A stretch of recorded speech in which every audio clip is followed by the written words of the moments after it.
السلام عليكم ورحمة الله وبركاته. نحمده ونصلي على رسوله الكريم. أما بعد فقد قال الله تبارك وتعالى في القرآن العظيم والفرقان المجيد بعد أعوذ بالله من الشيطان الرجيم. بسم الله الرحمن الرحيم. وأما من خاف مقام ربه ونهى النفس عن الهوى فإن الجنة هي المأوى. وعن أبي هريرة رضي الله عنه قال قال النبي صلى الله عليه وسلم: إذا دخل شهر رمضان فتحت أبواب السماء وغلقت أبواب جهنم وسلسلة الشياطين. رواه البخاري. புகழ் அனைத்தும் இந்த உலகத்தையும் உலகில் உள்ளவற்றையும் படைத்து பரிபாலிக்கக்கூடிய ரப்புல் ஆலமீன் அல்லாஹ் ஒருவனுக்கு உண்டாவதாக. ஆமீன். ஸலவாத்தும் ஸலாமும் உயருலக தூதர் நம் உயிரிலும் மேலான கண்மணி நாயகம் முஹம்மது ரசூலுல்லாஹி ஸல்லல்லாஹு அலைஹி வஸல்லம் அவர்களின் மீதும் அன்னவர்களின் வாழ்க்கை வழிமுறைகளை பின்பற்றி வந்த சஹாபாக்கள், தாபியீன்கள், தபஅ தாபியீன்களின் மீதும் அவுலியாக்கள், அக்தாபிகள், இறைநேசர்கள், சாலிஹீன்கள் மீதும் குறிப்பாக முஹம்மது ஸல்லல்லாஹு அலைஹி வஸல்லம் அவர்களுடைய உம்மத்துகளாகிய நாம் அனைவரின் மீதும் உண்டாவதாக. ஆமீன். அல்லாஹ்வுடைய மாபெரும் கிருபையினால் ரமலான் மாதத்தை பெற்றிருக்கிறோம். நாம் பெற்ற இந்த ரமலான் மாதத்தில் 30 நோன்புகளையும் முழுமையாக நிறைவேற்றுவதற்கு உண்டான உடல் ஆரோக்கியத்தை, உடல் வலிமையை எல்லாம் தந்தருள்வானாக. இரவு காலங்களிலே தராவீஹினுடைய தொழுகையை நிறைவேற்றுவதற்கு உண்டான ஆற்றலை எல்லாம் தந்தருள்வானாக. ரமலான் காலங்களில் அதிகமான குர்ஆன் ஓதுவது, திக்ருகளை செய்வது, ரசூலுல்லாஹி ஸல்லல்லாஹு அலைஹி வஸல்லம் அவர்கள் மீது ஸலவாத்துகள் ஓதுவது போன்ற நல் அமல்கள் அதிகமாக செய்வதற்கும் அல்லாஹ் தௌஃபீக் செய்வானாக. ஜக்காத் கடமையானவர்கள் அந்த ஜக்காத்தை மிகச் சரியாக கணக்கிட்டு அதை அல்லாஹ் யாருக்கு கொடுக்க சொல்லியிருக்கின்றானோ அப்படிப்பட்டவர்களுக்கு அதை முறையாக கொடுப்பதற்கும், ஜக்காத் கடமையாகாதவர்கள் தான தர்மங்கள், சதக்கா அதிகமாக செய்வதற்கும் அல்லாஹ் தஆலா பொருளாதார வசதிகளை அல்லாஹ் அதிகப்படுத்தி தருவானாக. நம்முடைய வியாபாரங்களிலே, வீடுகளிலே அல்லாஹ் தஆலா தன்னுடைய நிறைவான ரஹ்மத்தை, பரக்கத்தை அல்லாஹ் சொல்லித் தருவானாக. ஆமீன் யா ரப்பல் ஆலமீன். அல்லாஹ் குர்ஆனிலே சொல்லும் பொழுது, وَأَمَّا مَنْ خَافَ مَقَامَ رَبِّهِ, யார் நாளை மறுமையிலே அல்லாஹ்வுக்கு முன்னால் நாம் நிற்போம், அல்லாஹ் நம்மிடத்திலே கேள்வி கணக்கு அல்லாஹ் கேட்பான் என்று யார் தன்னுடைய ரப்பை அல்லாஹை பயப்படுகிறாரோ, وَنَهَى النَّفْسَ عَنِ الْهَوَى, மன இச்சைகளை விட்டும் யார் தன்னுடைய நப்சை, உள்ளத்தை பாதுகாத்து கொண்டாரோ, தடுத்து கொண்டாரோ, ஃபைனல் ஜன்னத்தஹியல் மஅவா, இப்படிப்பட்டவர்கள் சொர்க்கம்தான் அவர்களுடைய தங்குமிடம் என்று அல்லாஹ் சொல்லி காட்டுகிறார். இப்போ சொர்க்கத்தை பெறுவதற்கு அமல்கள் என்று பார்க்கும் பொழுது ஏராளமான அமல்கள் அல்லாஹ் குர்ஆனிலே சொல்லுகிறார். அதுபோன்று ரசூலுல்லாஹி ஸல்லல்லாஹு அலைஹி வஸல்லம் அவர்களும் சொர்க்கத்தை பெறுவதற்கு உண்டான வழிகள், ஏராளமான வழிகள் உண்டு. அதிலே ஒன்று அபூ ஹுரைரா ரலியல்லாஹு அன்ஹு அறிவிக்கிறார்கள்,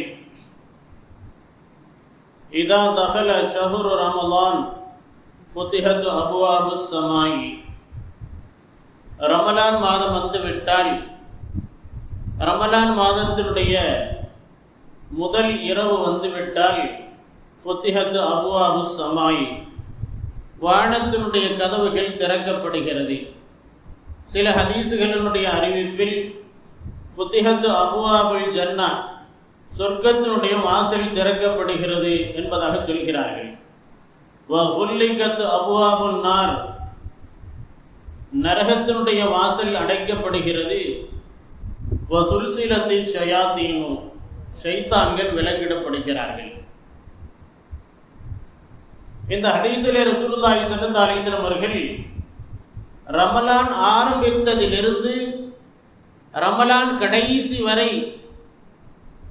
நடைபெறக்கூடிய நிகழ்வை சொல்லும் பொழுது, ரமலான் வந்துவிட்டால் சொர்க்க வாசல் திறக்கப்படுகிறது, நரக வாசல் பூட்டப்படுகிறது, ஷைத்தான்கள் விலங்கிடப்படுகிறார்கள். இமாம் ஹசன் பஸ்ரி ரஹ்மத்துல்லாஹி அலைஹி அவர்கள் சொல்வார்கள், அல்லாஹ்விடத்திலே ஜமாலியத்தான குணங்களும் உண்டு, ஜலாலியத்தான குணங்களும் உண்டு. அல்லாஹ்விடத்திலே மன்னிக்கக்கூடிய கிருபை தன்மை உண்டு, அடியார்களுக்கு கிருபை செய்யக்கூடிய குணம் உண்டு, அடியார்கள் மீது இரக்கம் காட்டக்கூடிய தன்மை உண்டு. இப்படி இந்த தன்மைகளும் அல்லாஹ்விடத்திலே இருக்கிறது. அதுபோன்று அல்லாஹ்விடத்திலே கோபப்படக்கூடிய தன்மை, பழிவாங்குதல், அதுபோன்று அடியார்கள் பாவம் செய்தால் அவர்களை தண்டித்தல், அவர்களை துன்புறுத்துதல், இப்படிப்பட்ட குணங்களும் அல்லாஹ்விற்கு உண்டு. ஆனால் ரமலான் வந்துவிட்டால் அடியார்களின் மீது அல்லாஹு தஆலா இரக்கத்தை மட்டும் அவர்களின் மீது அல்லாஹ் செலுத்துகிறான்.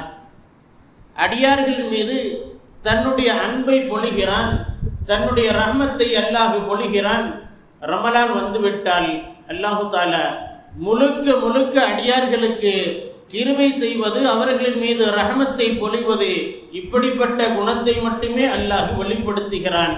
கோபத்தை அல்லாஹ் வெளிப்படுத்துவதில்லை, பழிவாங்குவதை அல்லாஹ் வெளிப்படுத்துவதில்லை என இமாம் ஹசன் பஸ்ரி ரஹ்மத்துல்லாஹி அலைஹி அவர்கள் சொல்லி காட்டுவார்கள். ரமலான் மாதத்திலே அல்லாஹுடைய கோபத்தை விட அவனுடைய ரஹ்மத்து மிகைத்திருக்கிறது, அவனுடைய ரஹ்மத்து அதிகமாக காணப்படுகிறது.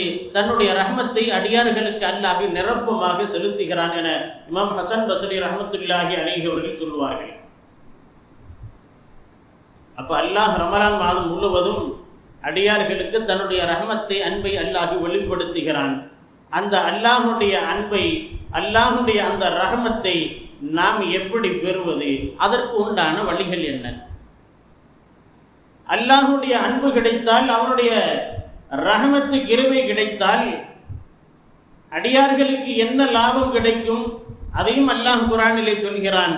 ரிض்வானுல்லாஹி, அல்லாஹுடைய பொருத்தம், அல்லாஹுடைய கொஞ்ச அன்பு, அது அக்பர், இந்த உலகத்தை விட மிக பெரியது என அல்லாஹ் சொல்லி காட்டுகிறார். அல்லாஹுடைய அன்பு கிடைக்கிறது, அல்லாஹுடைய அன்பு, அவனுடைய கிருபை ஒரு மனிதனுக்கு கிடைப்பது ரிض்வானு மினல்லாஹி அக்பர், அது உலகத்தை விட பெரியது. உலகம் முழுக்க ஒருவருக்கு ஆட்சி செய்வதற்கு உண்டான அதிகாரம் கிடைத்தால் அவர் எவ்வளவு பெரிய உயர்ந்த மனிதராக, சிறந்தவராக இருப்பாரோ அதைவிட மிகச் சிறந்தது அல்லாஹ்வுடைய அன்பு ஒரு மனிதருக்கு கொஞ்சோடு கிடைக்கிறது, அதைவிட சிறப்பு என்று அல்லாஹ் சொல்லி காட்டுவார். அப்போ அப்படிப்பட்ட அந்த அல்லாஹ்வுடைய அன்பு, அல்லாஹ்வுடைய அந்த அருள் ரமலானிலே அடியார்களுக்கு நிரப்பமாக அல்லாஹ் கொடுக்கிறான். அதை பெறுவதற்கு நாம் தயாராக இருக்க வேண்டும். இமாம் ஹசன் பஸ்ரி ரஹ்மத்துல்லாஹி அலைஹி அவர்கள் சொல்லுவார்கள், அல்லாஹுடைய அந்த அன்பை பெற வேண்டுமானால், அல்லாஹுடைய அந்த அருளை பெற வேண்டுமானால் குழப்பங்களை ஏற்படுத்தக்கூடிய பேச்சுக்களையும், அதுபோன்று சமுதாயத்திலே பிளவுகளை ஏற்படுத்தக்கூடிய பேச்சுகள், தேவையில்லாத சர்ச்சைகள், இவைகளை நம்முடைய காதிலே போட்டுக்கொள்ளக்கூடாது. அப்படி போட்டுக்கொள்ளாமல் இருந்தாலே போதும். அல்லாஹுடைய ரிض்வான், அவனுடைய அன்பு, அவனுடைய பொருத்தம் என்பது கிடைக்கும் என்பதாக இமாம் ஹசன் பஸ்ரி ரஹ்மத்துல்லாஹி அலைஹி அவர்கள் சொல்வார்கள். பொதுவாக ரமலான் மாதம் வந்துவிட்டால் பல்வேறு விதமான குழப்பங்கள் சமூகத்திலே பேசப்படுகிறது. இப்பொழுதெல்லாம் யூடியூப்புகளிலே, இன்ஸ்டாகிராமு, ஃபேஸ்புக்கு இது போன்ற சமூக ஊடகங்களிலே பார்க்கும் பொழுது ரமலானை பற்றி பல்வேறு விதமான பேச்சுக்கள் பேசப்படுவதை நாம் கேட்கின்றோம். அதையெல்லாம் நாம் காதிலே போட்டுக்கொள்ளக்கூடாது. ஹசன் பஸ்ரி ரஹ்மத்துல்லாஹி அலைஹி அவர்கள் சொல்வார்கள், பேசக்கூடாத ஒரு கருத்தை ஒரு மனிதன் பேசுவதால், அதை நாம் கேட்பதால் என்ன தீமை ஏற்படும் என்றால், அந்த தவறான பேச்சுக்களை, கருத்துக்களை, முரணான கருத்துக்களை நாம் செவியுற்றால் அதை செய்யலாம் என்ற ஒரு எண்ணம் நம்முடைய உள்ளத்திலே ஏற்படும். அதை பற்றி உண்டான ஒரு வசுவாஸ் நம்முடைய கல்விலே அது ஆழமாக பதிந்துவிடும். எனவே அத்தகைய பேச்சுக்கள் பேசக்கூடிய இடத்தை விட்டும் நாம் அகன்று விட வேண்டும். அத்தகைய சபைகளிலே கலந்து கொள்வதை விட்டும் நாம் நம்மை தவிர்த்து கொள்ள வேண்டும். அதுபோன்று பேச்சுக்கள் பேசப்படுகிறதா, முரணான பேச்சுக்கள் பேசப்படுகிறதா, அப்படிப்பட்ட பேச்சுக்களை விட்டும் நம்முடைய காதுகளை அகற்றிக் கொள்ள வேண்டும். உமர் ரலியல்லாஹு அன்ஹு அவர்களுடைய ஆட்சி காலத்திலே ஒரு யுத்தத்திற்கு படை அனுப்புகிறார்கள் உமர் ரலியல்லாஹு அன்ஹு அவர்கள். அப்படி அனுப்பும் பொழுது அந்த படைக்கு தளபதியாக அம்ர் இப்னு ஆஸ் ரலியல்லாஹு அன்ஹு அவர்களை தலைமையாக நியமித்து அனுப்புகிறார்கள். அந்த படையிலே அபூ மூஸா அஷ்அரி என்ற சஹாபியும் இருக்கிறார்கள். இந்த அபூ மூஸா அஷ்அரி ரலியல்லாஹு அன்ஹு அவர்கள் எப்படிப்பட்டவர்கள் என்றால், அவர்கள் குர்ஆன் ஓத ஆரம்பித்தால் அவர்கள் குர்ஆன் ஓதக்கூடிய அந்த சத்தத்தின் இனிமை, குர்ஆன் ஓதக்கூடிய அந்த ராகம், அவர்களுடைய குரல் வளத்தின் காரணத்தினால் தெருவிலே போகக்கூடிய ஆடு மாடுகள் ஒட்டகங்கள் எல்லாம் அவர் குர்ஆனுடைய சப்தத்திலே அப்படியே மெய்மறந்து அப்படியே நின்றுவிடும் என்பதாக சொல்கிறார்கள். அவ்வளவு இனிமையாக குர்ஆனை ஓதக்கூடியவர்கள். அபுல் ஹசன் அஷ்அரி ரலியல்லாஹு அபூ மூஸா அஷ்அரி ரலியல்லாஹு அன்ஹு அவர்கள் அவ்வளவு இனிமையாக குர்ஆனை ஓதுவார்கள், ஓதக்கூடிய ஒரு சஹாபி. அவர்கள் ஒருமுறை குர்ஆனை ஓதிக்கொண்டு இருக்கிறார்கள். ரசூலுல்லாஹி ஸல்லல்லாஹு அலைஹி வஸல்லம் அவர்கள் அந்த வழியாக செல்கிறார்கள். அபூ மூஸா அஷ்அரி ரலியல்லாஹு அன்ஹு அவர்கள் குர்ஆனை ஓதுவதை கேட்ட ரசூலுல்லாஹி ஸல்லல்லாஹு அலைஹி வஸல்லம் அவர்கள் அவர்களுடைய ஓதுவதிலே மெய் மறந்தவர்களாக அப்படியே நிற்கிறார்கள். நின்று குர்ஆனை ஓதுவதை கேட்ட ரசூலுல்லாஹி ஸல்லல்லாஹு அலைஹி வஸல்லம் அவர்கள் அபூ மூஸா அஷ்அரி ரலியல்லாஹு அன்ஹுவை கூப்பிடுறாங்க, அபூ மூஸா கொஞ்சம் வெளியில வாங்க. அபூ மூஸா ரலியல்லாஹு வெளியிலே வருகிறார்கள். வந்த அபூ மூஸா ரலியல்லாஹு அன்ஹுவிடத்திலே ரசூலுல்லாஹி ஸல்லல்லாஹு அலைஹி வஸல்லம் அவர்கள் சொன்னார்கள், தாவூத் அலைஹிஸ்ஸலாம் அவர்களுக்கு, தாவூத் நபிக்கு கொடுக்கப்பட்ட குரல் வளம் உங்களுக்கும் கொடுக்கப்பட்டிருக்கிறது என்று ஸல்லல்லாஹு அலைஹி வஸல்லம் அவர்கள் சொன்னார்கள். தாவூத் அலைஹிஸ்ஸலாம் அவர்களுக்கு அல்லாஹ் தஆலா அவ்வளவு இனிமையான குரல் வளத்தை கொடுத்திருந்தான். அதே குரல் வளத்தை அல்லாஹ் தஆலா உங்களுக்கும் அல்லாஹ் கொடுத்திருக்கிறான் என்ற ஒரு நற்செய்தியை அபூ மூஸா ரலியல்லாஹு அன்ஹுவிற்கு ரசூலுல்லாஹி ஸல்லல்லாஹு அலைஹி வஸல்லம் அவர்கள் சொன்னார்கள். அந்த அபூ மூஸா ரலியல்லாஹு அன்ஹுவர்களும் அந்த போரிலே கலந்து கொள்கிறார்கள். அதற்கு அடுத்ததாக அந்த படையிலே ஈராக்கிலிருந்து ஒரு நபர், புதிதாக இஸ்லாத்தை ஏற்ற ஒரு நபர், சுபைஹ் இப்னு அஸல் என்ற ஒரு நபர், அவரும் அந்த போர் படையிலே வந்து கலந்து கொள்கிறார். போர் நடப்பதற்கு முந்தைய நாள் இரவிலே அபூ மூஸா அஷ்அரி ரலியல்லாஹு அன்ஹு இடத்திலே போய் சொல்றாங்க, சுபைஹ் ரலியல்லாஹு அன்ஹு அவர்கள் கேட்கிறாங்க, அல்லாஹ் தஆலா குர்ஆனிலே பல இடங்களிலே மலக்குகளை பற்றி அல்லாஹ் சொல்கிறார். பல மலக்குமார்களை பற்றி அல்லாஹ் தஆலா குர்ஆனிலே சொல்கிறான். ஒவ்வொரு மலக்கை பற்றி அல்லாஹ் சொல்லும் பொழுது ஒவ்வொரு விசேஷ தன்மையை அல்லாஹ் அவர்களுக்கு சொல்கிறான். எல்லா மலக்குக்கும் ஒரே மாதிரியான தன்மையை அல்லாஹ் சொல்லல. வன்னாசிகாத்தி கர்கா என்று ஒரு மலக்கை அல்லாஹ் சொல்கிறான். வன்னாஷிதாத்தி நஷ்தா இப்படி ஒரு மலக்கை பார்த்து அல்லாஹ் சொல்கிறான். வஸ்ஸாபிஹாத்தி சபஹா இப்படியும் ஒரு மலக்கை சொல்கிறான். ஃபஸ்ஸாபிகாத்தி சபகா இப்படியும் அல்லாஹ் ஒரு மலக்கை சொல்கிறான். அப்போ குர்ஆனிலே பல இடங்களிலே இது போன்று மலக்குமார்களை பற்றி அல்லாஹ் சொல்லும் பொழுது ஒவ்வொரு விதமான தன்மையை பற்றி அல்லாஹ் சொல்கிறானே, இது எப்படி? எல்லா மலக்கும் ஒரே மாதிரி இல்லையா? எல்லா மலக்குக்கு ஒரே தன்மைகள் கிடையாதா? ஒவ்வொருத்தரும் ஒவ்வொரு ரகமாகத்தான் இருப்பாங்களா அப்படின்னு சுபைஹ் ரலியல்லாஹு அன்ஹு அவர்கள் அபூ மூஸா அஷ்அரி ரலியல்லாஹு அன்ஹு அவரிடத்திலே சொல்கிறார்கள். இதை சொல்லிட்டு சில ஆயத்துக்களை ஓதி காட்டுகிறார்கள். மலக்குமார்கள் சம்பந்தமாக அல்லாஹ் சொல்லியிருக்கக்கூடிய சில குர்ஆன் வசனங்களை ஓதி காட்டி இந்த இடத்திலே மலக்கை பற்றி அல்லாஹ் இப்படி சொல்கிறான், இந்த ஆயத்தில் அல்லாஹ் இப்படி சொல்லியிருக்கிறான். இப்போ எதை எடுத்துக்கிறது? எந்த ஆயத்தை நாம் அமல் செய்கிறது? இந்த ஆயத்தை அமல் செய்தால் அந்த ஆயத்தை விட்டதாக ஆகிரும், அந்த ஆயத்தை அமல் செய்தால் இதை விட்டதாக ஆகிரும். இல்லை 2 ஆயத்தையும் அமல் செய்யணுமா, இல்லை 2ஐயும் விட்டணுமா? இது போன்ற ஒரு சர்ச்சைக்குரிய குர்ஆனுடைய ஆயத்திற்கு சர்ச்சைக்குரிய விளக்கத்தை சொல்லக்கூடிய நபராக சுபைஹ் ரலியல்லாஹு அன்ஹு இருந்தாங்க. இந்த செய்தியை கேட்ட அபூ மூஸா அல்-அஷ்அரி ரலியல்லாஹு அன்ஹு அவர்கள், சுபைஹ் ஏதோ சமூகத்திலே ஒரு பிளவை ஏற்படுத்த நினைக்கிறார், இதை அம்ர் இப்னு ஆஸ் ரலியல்லாஹு அன்ஹுடைய காதிலையும் இந்த செய்தியை போடுறாங்க.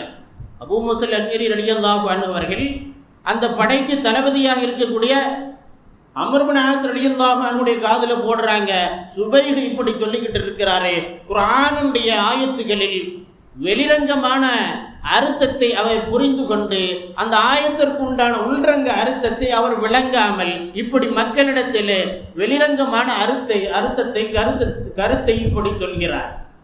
எனவே எனக்கு பயமா இருக்கு, அந்த சுபைஹை கூப்பிட்டு நீங்க கொஞ்சம் கண்டிச்சு வைங்க. அம்ர் இப்னு ஆஸ் ரலியல்லாஹு அன்ஹு அவர்கள் எதுவும் செய்யல. போர் முடிகிறது. போர் முடிந்ததற்கு பின்னால் மதீனாவிற்கு வருகிறார்கள். மதீனாவிற்கு வந்தவுடனே அம்ர் இப்னு ஆஸ் ரலியல்லாஹு அன்ஹு அவர்கள் ஜனாதிபதி உமர் ரலியல்லாஹு அன்ஹு அவர்களிடத்தில் போய் சொல்றாங்க, இது போன்று சுபைஹ் இப்னு அஸல் என்ற இந்த தோழர் குர்ஆனுடைய வெளிரங்க அர்த்தத்தை பேசுகிறார், அதனுடைய உள்ரங்க அர்த்தத்தை அவர் விளங்காமல் இருக்கிறார், மக்களை எல்லாம் ஏதோ குழப்புற மாதிரி தெரியுது, அவரை கூப்பிட்டு என்னன்னு கேளுங்க. உமர் ரலியல்லாஹு அன்ஹு அவர்கள் Abu Musa al-Ashari Amr ibn As ரலியல்லாஹு அன்ஹு அவர்களை கூப்பிட்டு, நீங்க போய் சுபைஹை கூப்பிட்டுட்டு வாங்க, சுஹைப் இப்னு அஸலை கூப்பிட்டுட்டு வாங்க. அவர் அழைக்கப்பட்டு வருகிறார். உமர் ரலியல்லாஹு கேட்குறாங்க, இப்படி உங்க மீது அம்ர் இப்னு ஆஸ் இப்படி ஒரு குற்றச்சாட்டை சொல்றாரு, மலக்குகள் சம்பந்தமாக குர்ஆனிலே சில ஆயத்துக்களை நீங்க இப்படி சொல்றீங்களா?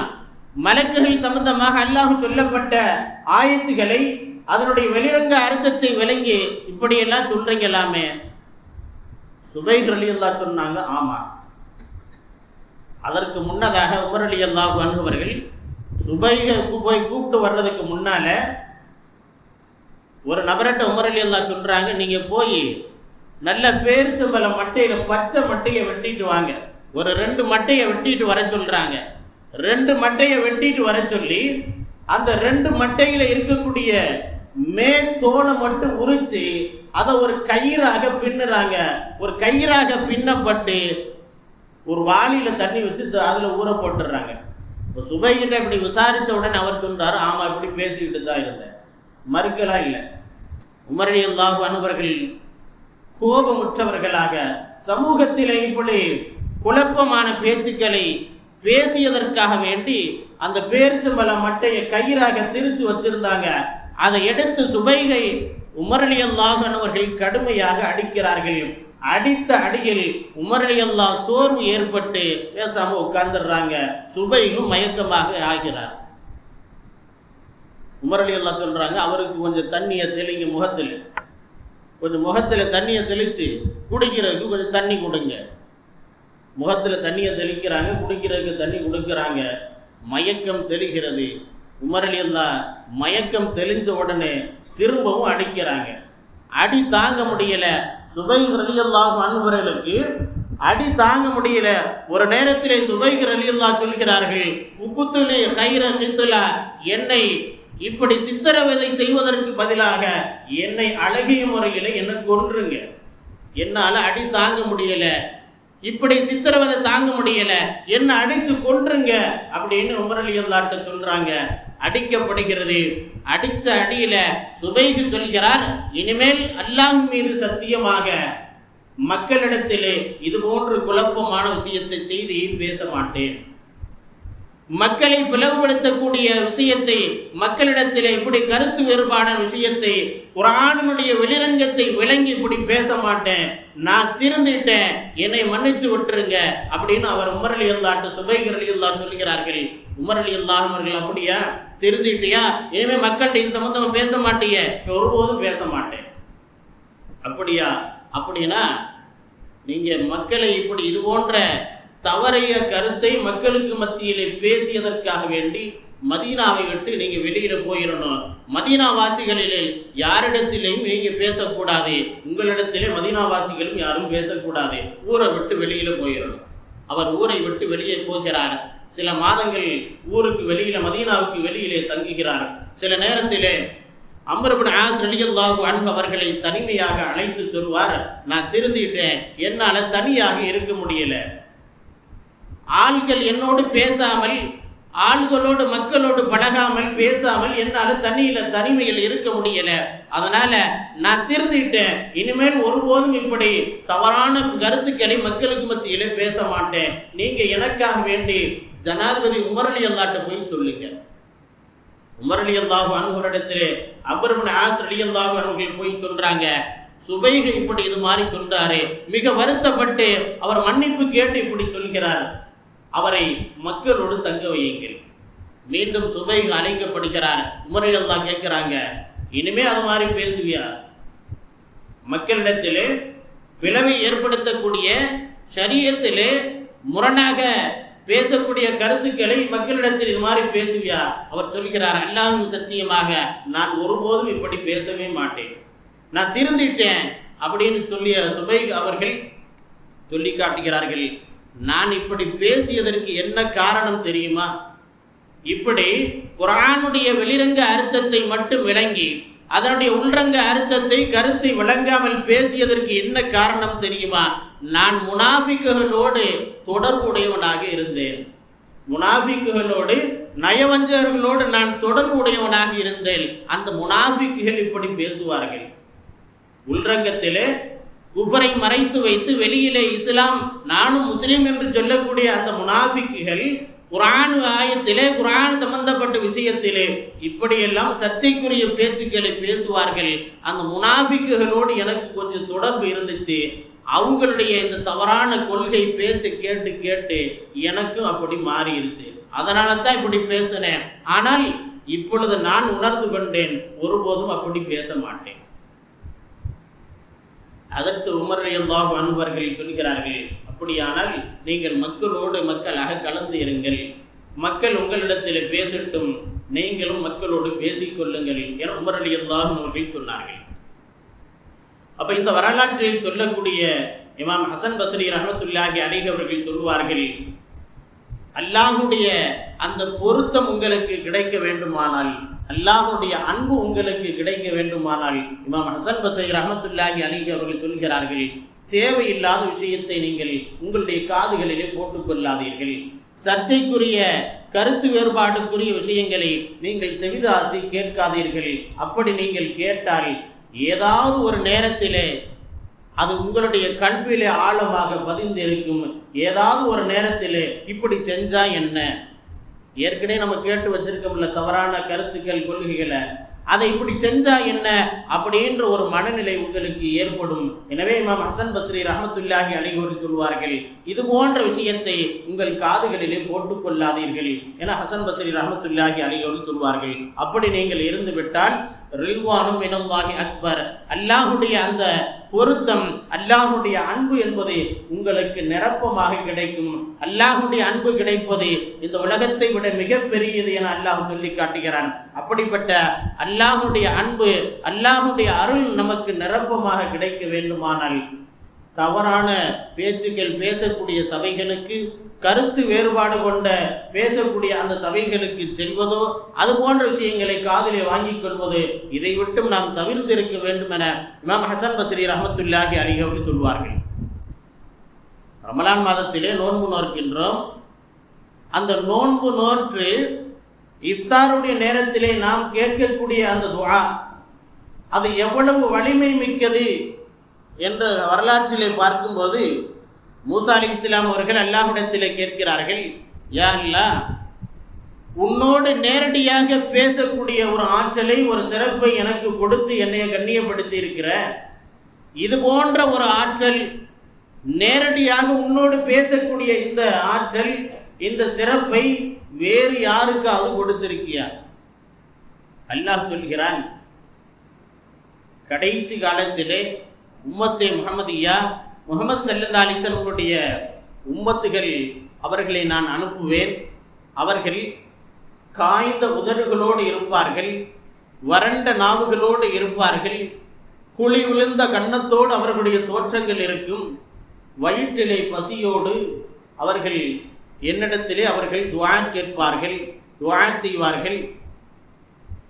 அப்படி அவர்கள் என்னிடத்திலே துஆ செய்யும் பொழுது அவர்கள்தான் எனக்கு மிக நெருக்கமானவர்கள். அந்த உம்மத்தை முஹம்மதியாவை சார்ந்த அந்த நபர்கள் பசியோடு தாகத்தோடு இருக்கும்போது என்னிடத்திலே அவர்கள் துஆ செய்வார்கள், அவர்கள்தான் எனக்கு மிக நெருக்கமானவர்கள் என்று சொல்லிவிட்டு அல்லாஹ் மூசா அலைஹிஸ்ஸலாம் இடத்திலே சொல்கிறான், மூசாவே, உங்களுக்கும் எனக்கு மத்தியில் நான் உன்னோடு பேசும் பொழுது ஒரு 70,000 திரைகள் தடுப்புகள் உனக்கும் எனக்கும் மத்தியில் இருந்தது. இந்த உம்மத்தை முஹம்மதியாவையில் இருக்கக்கூடிய அந்த அடியார்கள் என்னிடத்திலே பகல் காலங்களிலே நோன்பு இருந்துவிட்டு இஃப்தாருடைய நேரத்திலே நோன்பு திறக்கும் பொழுது அவர்கள் என்னிடத்திலே கோரிக்கையை முறையிடுவார்கள். அந்த நேரத்தில் எனக்கும் அந்த அடியார்களுக்கு மத்தியிலே எந்த தடுப்பும் இருக்காது. நேரடியாக அவர்களுடைய துஆக்களை நான் அங்கீகரிப்பேன், அவர்களுடைய துஆக்களை நிராகரித்து விடமாட்டேன் என அல்லாஹ் தஆலா சொன்னதாக ரசூலுல்லாஹி ஸல்லல்லாஹு அலைஹி வஸல்லம் அவர்கள் சொல்வார்கள். அப்போ இப்படிப்பட்ட ஒரு சிறப்பை பெற்ற உம்மத்திலே நாம் எல்லாம் இருக்கிறோம். எனவே நோன்பு நோக்கக்கூடிய நாம் இஃப்தாருடைய நேரத்திலே, நோன்பு திறக்கக்கூடிய நேரத்திலே அல்லாஹ்விடத்திலே அதிகமாக நாம் துஆ செய்வதற்கு கடமைப்பட்டு இருக்கிறோம். அப்படி துஆக்கள் செய்யும் பொழுது அல்லாஹ் தஆலா அந்த துஆக்களை அங்கீகரிக்கக்கூடியவனாக இருக்கிறான், அந்த துஆக்களை அல்லாஹ் செவிமடுக்கக்கூடியவனாக இருக்கிறான். எனவே அப்படிப்பட்ட ரமலான் மாதத்தை பெற்றிருக்கக்கூடிய நாம் அதிலே நோன்பு நோற்பதற்கும் அல்லாஹ்விடத்திலே அதிகமான துஆக்கள் செய்வதற்கும் அதிகமான நன்மைகள் செய்வதற்கும் அல்லாஹ் நமக்கெல்லாம் தௌஃபீக் செய்வானாக.